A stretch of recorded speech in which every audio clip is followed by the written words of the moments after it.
தமிழக ஜனதாதளம் கட்சியின் தலைவர் ராஜகோபால் அவர்களை சந்தித்துள்ளோம். வணக்கம் சார். வணக்கம் வணக்கம் வணக்கம் வணக்கம். இப்பொழுது நீங்கள் இருந்த ஜனதாதள கட்சி இந்த பீகாரில் வெற்றி பெற்றிருக்காங்க, அதை எப்படி பார்க்குறீங்க? அதாவது நடந்து முடிந்த பீகார் சட்டமன்ற தேர்தலில் தேசிய ஜனநாயக கூட்டணி அமோகமான வெற்றியை பெற்றிருக்கிறது. தேசிய ஜனநாயக கூட்டணியில் பல கட்சிகள் இருந்தாலும் ஆனால் இந்த வெற்றிக்கு காரணம் நிதிஷ்குமார் தலைமையிலான ஐக்கிய ஜனதாதளம் தான். ஏன் அதை சொல்கிறேன்னு சொன்னால், ஏறக்குறைய 20 ஆண்டு காலமாக நிதிஷ்குமார் அவர்களுடைய அருமையான ஒரு ஆட்சி, பெண்கள் முன்னேற்றத்திற்காக பல்வேறு திட்டங்களை கொண்டு வந்ததனுடைய விளைவு. அதாவது 50% ரிசர்வேஷன் இந்தியாவிலவே எந்த மாநிலத்திலும் கொடுக்கல.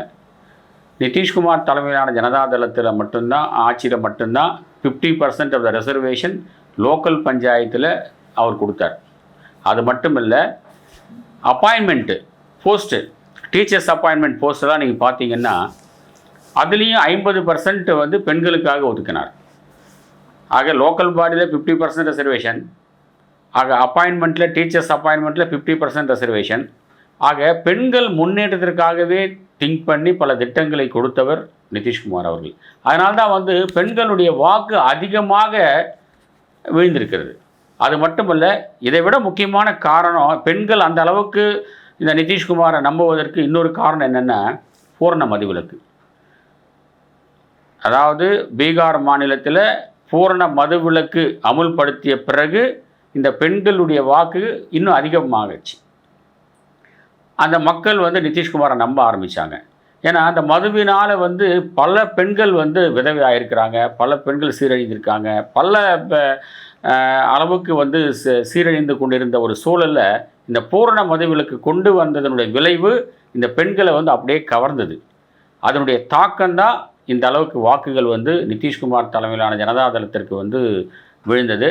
அது மட்டுமல்ல, பெண்கள் முன்னேற்றம், பெண்கள் முன்னேறணுன்றதுக்காகத்தான் அவர் ஸ்மால் ஸ்கேல் இண்டஸ்ட்ரி பெண்கள் ஆரம்பிக்கணும் அப்படின்ட்டு அதுக்கு ஒரு திட்டங்களை போட்டு அதற்கு அதுக்குண்டான ஒரு தொகையை கொடுத்து பெண்களுடைய முன்னேற்றத்துக்காக அது செயல்படுத்தி காட்டியிருக்கிறாரு.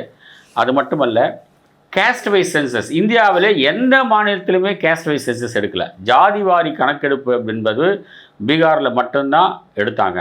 அந்த கேஸ்ட் வைஸ் சென்சஸ் அது எடுத்ததனுடைய விளைவு இது எல்லாம் சேர்ந்து தான் பீகாரில் நிதிஷ்குமார் தலைமையிலான ஒரு அணியை வெற்றி பெற செய்தது.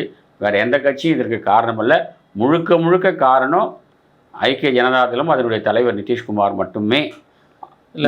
மேலும் அந்த மாநிலத்தில் சாலை வசதிகள், மின்சாரம், சுகாதாரம், இந்த இப்போ எஜுகேஷன் சம்மந்தப்பட்ட விஷயங்கள், இது எல்லாத்தையும் மக்கள் நலன் சார்ந்த திட்டங்கள் எல்லாம் அறிவித்து இது எல்லாத்தையும் முன்னேற்ற பாதையில் கொண்டு சென்ற காரணத்தினால் அவருக்கு இவ்வளோ பெரிய வெற்றியை மக்கள் கொடுத்துருக்கிறார்கள். அதை முழுக்க முழுக்க நிதிஷ்குமாருடைய வெற்றியை தவிர வேறு எந்த கட்சியும் அதுக்கு வெற்றிக்கு சொந்தம் கொண்டாட முடியாது. இப்போ நீங்கள் சொல்வதை பார்த்தா பாரதிய ஜனதாவுக்கு அதுக்கு சம்மந்தம் இல்லைன்னு சொல்கிறீங்களா? அதாவது பாரதிய ஜனதா கட்சி கூட்டணியில் இருந்தாலும் கூட அங்கே பெரிய இயக்கம் பாரதிய ஜனதாவை விட ஜனதாதளம் தான், ஐக்கிய ஜனதாதளம் தான். இது யதார்த்தமான விஷயம் என்னென்னா, ஐக்கிய ஜனதாதளம் தான் ஒரு காலத்தில் ஐக்கிய ஜனதாதளம் 115 தொகுதியெல்லாம் வெற்றி பெற்றிருக்குது. அப்படியெல்லாம் இருந்த ஒரு காலமெல்லாம் இருக்குது. அதனால் கடந்த தேர்தலில் 44 தொகுதி மட்டும் குறைஞ்சிது அப்படின்னு சொன்னால் அதுக்கு காரணம் ராம்விலாஸ் பாஸ்வானுடைய பையன் சிராக் பாஸ்வான் தனியாக எதிர்த்து போட்டியிட்டது. அதில் ஒரு சில சூழ்ச்சிகள்லாம் நடந்ததுனுடைய காரணமாக போன தேர்தலில் தோற்றாங்க. இப்போ அப்படியே டபுளாக இருக்குது அப்படின்னு சொன்னால் இந்த கட்சியினுடைய இமேஜ் அப்படியே நல்லா இருக்குது. சீஃப் மினிஸ்டருடைய இமேஜ் கூடியிருக்குது, பெண்களுடைய வாக்கு கூடியிருக்கு. இருந்தாலும் அவர் அந்த மத்திய அரசோட அணுகுமுறையில் இருந்து அந்த மாநிலத்துக்கு தேவையான பல்வேறு திட்டங்களை அது கரெக்ட். அப்கோர்ஸ் மத்திய அரசை சப்போர்ட் பண்ணுகிறது, இது நாங்கள் யாரும் மறுக்க முடியாது. இருந்தாலும் அந்த கேம்பெயினை லீட் பண்ணது நிதிஷ்குமார். மக்கள் நிதிஷ்குமாரை தான் அதிகமாக நம்பினாங்களே தவிர மற்ற யாரையும் பார்த்தெல்லாம் ஓட்டெல்லாம் போடலை. இல்லை, இப்போ பார்த்தீங்கன்னா இந்தியாவே பீகார் தான் பின்தங்கிய மாநிலம். இப்போ தமிழகமே பார்த்தீங்கன்னா அது இருக்குது. அதுக்கு காரணம் இன்னைக்கு நேற்று மட்டும் இல்லை. இன்னும் சொல்லப்போனால் இப்போவே 25-30 வருஷத்துக்கு முன்னாடிலாம் இன்னும் மோசமான சூழல்லாம் இருந்தது. அந்த சூழலெல்லாம் தகர்த்து இன்னைக்கு வந்து ஓரளவுக்கு ஒரு முன்னேற்ற பாதையில் அங்கே வந்துட்டு இருக்கு. குறிப்பாக பெண்கள் முன்னேற்றம்ன்றது அதிகமாக காணப்படுகிறது. இந்த பீகார் போன்ற மாநிலங்கள்லேருந்து தான் பல்வேறு மாநிலத்துக்கு வேலையாக இருக்கட்டும். தமிழகத்தில் பார்த்தீங்கன்னா பீகார் மாநிலத்தில் உள்ளவர்கள் தான் அதிகமாக வந்து அதாவது ஒரு வேலை வாய்ப்பு பிரச்சனைகள் வந்து ஒரு நாள் தீர்க்க முடியாதுங்க. இது பல நாட்கள் பல ஆண்டுகள் ஆகும். இப்போ தமிழ்நாட்டில் இருந்து கூட நிறைய பேர் வந்து பாம்பேல செட்டில் ஆகிறாங்க, டெல்லியில் செட்டில் ஆகிறாங்க, பல மாநிலங்கள் போய் செட்டில் ஆகிறாங்க. பட் அதோட விகிதாச்சாரம் வந்து பீகார்லேருந்து வர்றது அதிகமாக இருக்கலாம், அது யாரும் மறுக்க முடியாது. அது போக போக தான் அது வந்து குறையுமே தவிர அது ஒரு நாளில் வந்து தீரக்கூடிய பிரச்சனை இல்லை. இப்போ இன்னொரு இதுவும் சொல்கிறாங்க, இப்போ ஸ்டாலின் அங்கே போய் அந்த பிரச்சாரம் பண்ணது அவங்க காங்கிரஸுக்கு தோல்விக்கு காரணம். ஏன்னா இல்லை பீகாரியை பற்றி அவர்கள் பேசின அந்த வீடியோக்கள்லாம் எடுத்து போட்டு இல்லை, அதுலெல்லாம் நம்பிக்கை இல்லைங்க. அதுலலாம் எனக்கு நம்பிக்கை இல்லை. அது ஸ்டாலின் போனதுனால அங்கே தோத்துட்டாங்க கெத்துட்டாங்க அந்த பேச்சு அதெல்லாம் இல்லை. முழுக்க நிதிஷ்குமாரோடைய திட்டங்கள், பெண்களை கவர்ந்த திட்டங்கள், பெண்களுக்கு கொடுத்த அந்த ஸ்மால் ஸ்கேல் இண்டஸ்ட்ரி ஆரம்பிக்கிறதுக்காக கொடுத்த பணம், அது மட்டும் இல்லை அவங்களுக்கு கொடுத்த வேலை வாய்ப்புகள், அவங்களுக்கு கொடுத்த ரிசர்வேஷனு, இதுதான் பூரண மதுவிலக்கு, ஜாதிவாரி கணக்கெடுப்பு, இதுதான் அங்கே வந்து வெற்றி காரணமே தவிர இவங்க போனாங்க அதனால் காங்கிரஸ் அதெல்லாம் கிடையாது. மற்றவங்கெல்லாம் காங்கிரஸ் கட்சின்றது வந்து இனிமேல் வந்து இந்தியாவில் வந்து மிகப்பெரிய தேசிய கட்சியாக எழுமான்றது சந்தேகம், அந்த அளவுக்கு போயிடுச்சு. இன்றைக்கி வந்து ஃப்யூச்சரில் பாரதிய ஜனதா கட்சிக்கு மாற்று என்று சொன்னால் ஜனதாதளம் மட்டுமே உருவாக முடியும். இல்லை இப்போ பார்த்தீங்கன்னா அந்த குடும்ப ஆட்சி அப்படி இருந்ததில் அந்த மக்கள் அந்த வெறுப்பு ஒரு பக்கம் இருக்குது. லல்லு பிரசாத் அவர்கள் வந்து அந்த குடும்பமே சார்ந்து அந்த நெகட்டிவ் ஓட்டை விட பாசிட்டிவ் ஓட்டு தாங்க அதிகம். நீங்கள் அது இருந்திருக்கலாம், நான் இல்லைன்னு மறுக்கல, இருந்திருக்கலாம். அதை விட பாசிட்டிவ் ஓட்டு தான் அதிகம். ஏன்னா மக்கள் சார்ந்த பிரச்சனைகள், மக்கள் சார்ந்த திட்டங்களை வந்து கொண்டு வந்து பெண்களை முன்னேற்றத்துக்கு கொண்டு வரதுக்குண்டான திட்டங்களை செயல்படுத்தின காரணத்தினால்தான் இன்றைக்கி வந்து இந்த அளவுக்கு. அது மட்டும் இல்லை, ஒரு அதிகாரி லஞ்சம் வாங்கினாருன்னா அவருடைய சொத்தை பறிமுதல் செய்யணும் அப்படின்றலாம் திட்டங்கள்லாம் போட்டார். அதனால் இது எல்லாம் தான் அவர் தூக்கி கொடுத்தது தவிர எல்லாமே பாசிட்டிவ் ஓட்டு, நெகட்டிவ் ஓட்டுன்றதெல்லாம் இல்லை. இன்னொருத்தர் தப்பு பண்ணதுனால இங்கே வந்துச்சு அப்படிலாம் கிடையாது. இவர் நல்லது பண்ணதுனால வந்தது. மீண்டும் இந்த 5 ஆண்டுகளில் பல்வேறு வளர்ச்சிகள் அவர் கொண்டு வரதுக்கு வாய்ப்பு இருக்குது. சூழ்நிலைகள் வந்து அரசியல் சூழ்நிலைகள் மாறுவதற்கும் வாய்ப்பு இருக்குது.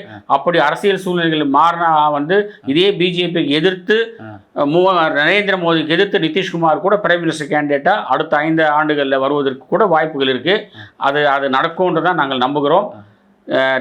இந்தியா முழுவதும் இருக்கக்கூடிய ஜனதாதளத்தை ஒருங்கிணைக்கக்கூடிய பணியை செய்யக்கூடிய அளவுக்கு தகுதி வந்து அவருக்கு தான் இருக்கு. இப்போ சரி, இப்படி சொல்றீங்க. இப்போ நீங்க எல்லாம் வந்து தமிழகம் உள்ளிட்ட பல்வேறு மாநிலங்கள் பார்த்தீங்கன்னா அந்தந்த மாநிலங்கள்ல தமிழக ஜனதாதளம் இருக்கு. அதாவது எல்லாம் ஒருங்கிணைப்பு இந்தியாவில் மத்திய பிரதேச ஜனதாதளம் இருக்கு, ஒரு சில பிஜி ஜனதாதளம் இருக்கு, கர்நாடகாவில் மதசார்பற்ற ஜனதாதளம் இருக்கு. இப்படி பல மாநிலங்களில் ஜனதாதளம் பிரிஞ்சிருக்கு. ஆனால் இதெல்லாம் ஒருங்கிணைந்தால், அதான் நான் சொல்றேன், ஒருங்கிணைந்தால் மிகப்பெரிய தேசிய கட்சி பாஜகவுக்கு மாற்று ஜனதாதளம் உருவெடுப்பதற்கான வாய்ப்புகள் அதிகம். அதை நிதிஷ்குமார் செய்வார் என்று நம்புகிறோம். அப்படி செய்தால் அவருடைய தலைமையில் அடுத்த பாராளுமன்ற தேர்தல் நரேந்திர மோடிக்கு எதிராக நிதிஷ்குமார் களம் இறங்குவதற்கான வாய்ப்புகளும் உண்டு. அதுவும் நடக்கும் என்று தான் சொல்லுகிறேன். இல்ல நடக்கும்னா இப்போ நிதிஷ்குமார் ஒரு மத்திய அரசோட இணக்கமா இருந்து இன்றைய அரசியல் இணக்கமா இருக்காரு. இன்றைய அரசியல் இன்னைக்கு இணக்கமா இருக்காரு. நாளைக்கு என்ன நடக்க போகுது, நாளைக்கு என்ன நடக்க போகுது, பாரதிய ஜனதா எதிர்ப்புங்கிற ஒரு இதுல அந்த சூழல் உருவாகும். அரசியல் எதுவும் நாளைக்கு நடக்கலாம். கடந்த காலங்களில் எவ்வளோ நடந்ததில்லை, நடக்கலாம். ஏன்னா இன்னைக்கு வந்து சரியான எதிர்கட்சி பிஜேபிக்கு இல்லை இந்தியாவில். ஏன்னா காங்கிரஸ் டே பை டே வந்து தேய்ந்து கொண்டே இருக்கின்றன. இன்னைக்கு தமிழ்நாட்டில் வந்து எந்த அளவுக்கு இவங்க தொகுதி வாங்க போகிறாங்க, எந்த அளவுக்கு ஜெயிக்க போகிறாங்கன்றது தெரியாது.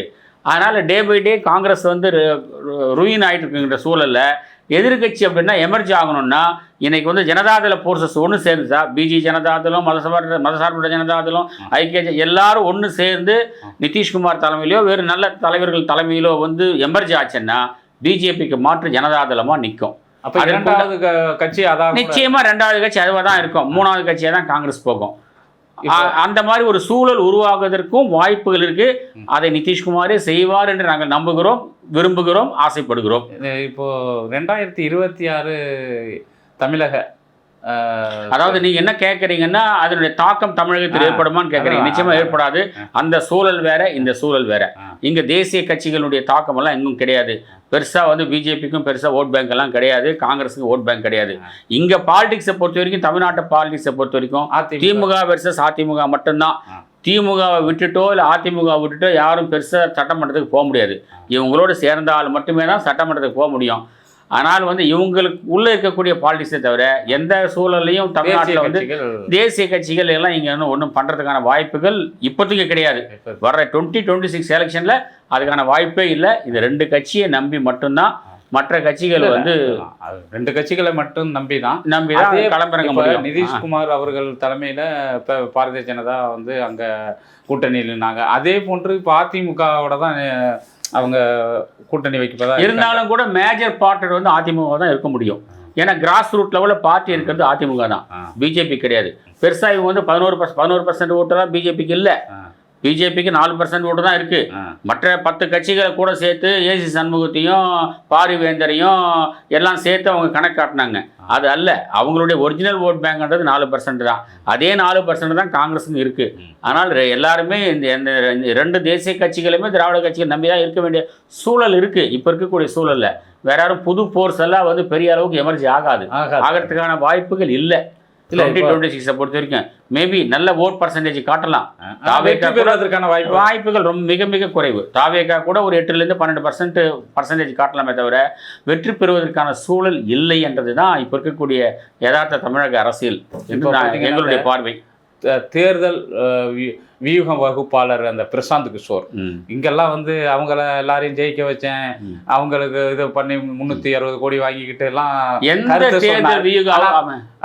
இதுல பீகார்ல வந்து கடைசி இடத்திற்கு எல்லா தொகுதிகளிலும் அது மட்டும் இல்லை பர்சன்டேஜ் ஆஃப் ஓட்ஸ் அவர் எதிர்பார்த்தது எவ்வளோ எதிர்பார்த்தாரு அதுவும் போயிடுச்சு.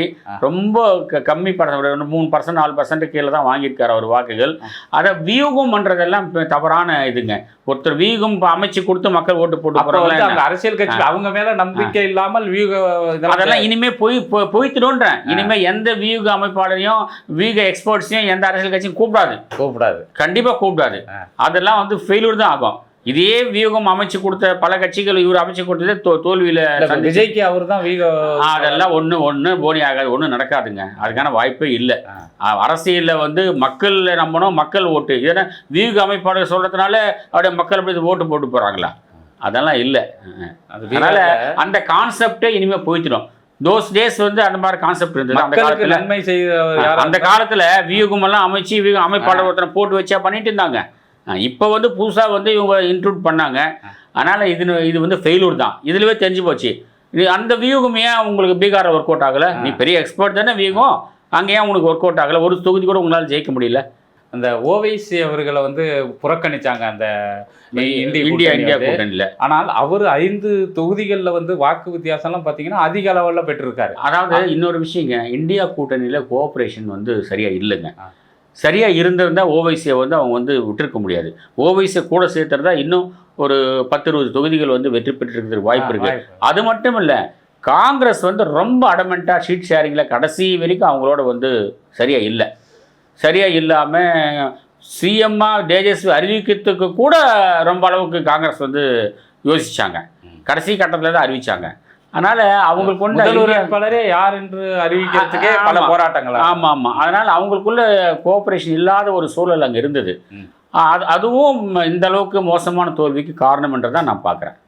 இது ஓவைசி வாங்கிட்டார். ஏன்னா இப்போ இஸ்லாமியர்கள் ஓட்டும் இப்போ இந்த கூட்டணிக்கு வந்து பிஜேபி இங்கே வந்தீங்கன்னா சிறுபான்மையர் பிஜேபி எதிர்ப்புன்னு சொல்லியே சில இது இருக்காங்க. அங்கே பார்த்தீங்கன்னா நிதிஷ்குமார் தலைமையில் அந்த இஸ்லாமியர்கள் சிறுபான்மையர் ஓட்டுகள் அதிகமாக தான் விழுந்திருக்கு. அதாவது என்டிஏ கூட்டணியில் இருந்தாலும் கூட இப்போ நிதிஷ்குமார் எப்பவுமே இந்த செகுலரிசத்தை வந்து அவர் வந்து தூக்கி பிடிப்பார்.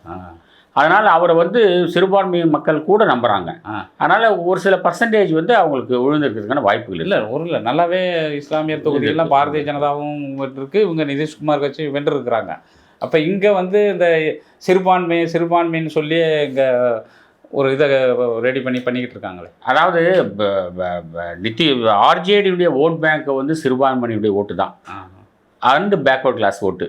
மை ஃபார்முலான்னு சொல்லுவாங்க, முஸ்லீம் யாதவ் காம்பினேஷன் சொல்லுவாங்க. பட்டு அது வந்து இப்போ வந்து ஓவைசி அவங்க விட்டதனுடைய காரணம் ஓவைசி வந்து கொஞ்சம் ஓட்டை பிரித்தார், ஒரு 5 தொகுதி ஜெயிச்சார். அதனால் அது கொஞ்சம் சேர்ந்துருந்தால் இன்னும் தொகுதிகள் வந்து ஆர்ஜேடி வந்து வெற்றி பெறுவதற்கான வாய்ப்புகள், தொகுதிகள் அதிகமாக இருக்கலாம், நிச்சயமாக அதிகமாயிருக்கும். அதுதான் சொல்கிறேன், அவங்களுக்குள்ளே இருக்கக்கூடிய ஈகோ, அது வந்து கட்சிகள் அரவணைக்காதது, கடைசி வரைக்கும் வந்து சீட் ஷேரிங்கில் வந்து முரணை பிடிச்சது, இதெல்லாம் வந்து தான் அவங்களுடைய தோல்விக்கு காரணம். இறுதியாக இப்போ காங்கிரஸ் இப்போ அங்கே வந்து 61 தொகுதிகளை பெற்று 6 தொகுதிகளில் வெற்றி பெற்று. ஆமாம், இதன் பிரதிபலிப்பு இப்போ திமுக கூட்டணி நிச்சயமாக அவர்களுக்கு கேட்குற தொகுதிகளை நிச்சயமா இது பிரதிபலிக்கும். திமுக வந்து சீட்டை வந்து குறைக்கிறதுக்கு உண்டான வாய்ப்புகள் அதிகம். அப்போ காங்கிரஸுக்கு சீட்டை குறைக்க நிச்சயமா 20 சென்ற முறை கொடுத்த சீட்டுகள் வந்து இந்த முறை கொடுக்கறதான வாய்ப்புகள். சென்ற முறை 25 தான் கொடுத்தாங்க, 19 ஜெயிச்சாங்க. அதே கிடைக்காதா? 25 கிடைக்காது, 20க்கு கீழே தான் அவங்க பேசுவாங்க பாருங்க. ஏன்னா இன்னைக்கு கிராஸ் ரூட்டோட பார்ட்டி கிடையாதுங்க, அது யதார்த்தத்தை ஒத்து. தமிழகத்தில் பீகாரை விடுங்க, தமிழகத்தில் காங்கிரஸின் தென் பகுதிகளில் ஒரு வாக்கு வங்கின்னு இருக்குல்ல, கடைசியாக அவங்க நிரூபித்த வாக்கு வங்கி எவ்வளோ? 4.5. கடைசியாக 2014 எலெக்ஷன் நினைக்கிறேன், 2014 பாராளுமன்ற எலெக்ஷனில் தான் அவங்க தனியாக நின்னாங்க. அந்த எலெக்ஷனில் வந்து அவங்க நிரூபித்த வாக்கு வங்கி 4.5. அதை விட இப்போ வந்து இன்க்ரீஸ் ஆயிடுச்சுன்னு நினைக்கிறீங்களா? ஆகலை, ஒரு புள்ளி கூட ஆகலை. அது அப்படியே தான் ஸ்டேட்டஸ் மெயின்டைன் ஆகுது. காங்கிரஸுக்கு தொகுதி கொடுத்தாலும் அது திமுகவும் பாதிப்பாக தானே இருக்கும். அப்போ காங்கிரஸ் எப்படி இருந்தாலும் காங்கிரஸ் திமுக விட்டு போகாதுங்க. அப்போ வெளியில் போய் எங்கே போய் நிற்க முடியும்? அந்த தொகுதி கூட கிடைக்காது அப்புறம். ஆனால் அதுக்கான வாய்ப்புக்கு இல்லை. அடுத்த ஒரு இதாக விஜய் இருக்கிறதுனால அவங்க பேரம் பேசுவார். அது தேசிய கமிட்டி நிச்சயம் ஒத்துக்காதுன்னு தான் நான் நினைக்கிறேன். சரி, ஏன்னா அவங்களுக்கு வந்து 2029 பார்லிமெண்ட் எலெக்ஷன், அப்போ எம்பிஸ் வேணும் அவங்களுக்கு. இது முக்கியம் இல்லை. காங்கிரஸ் கட்சிக்கு தமிழ்நாட்டில் எம்எல்ஏங்க ஜெயிக்கணுன்றது அவசியம் கிடையாது அவங்களுக்கு. அதுதான் 2029 எலெக்ஷன் தான் அவங்களுக்கு முக்கியம். அதனால் அவங்க வந்து விட்டு கொடுக்க மாட்டாங்க. ஏறக்குறைய 1-2 தொகுதிகள் கம்மியானாலும் கூட இவங்களோட தான் போட்டி போடுவாங்க தான் என்னுடைய பார்வை. இவ்வளோ நேரம் உங்கள் கருத்துக்களை வழங்கியது ரொம்ப நன்றி.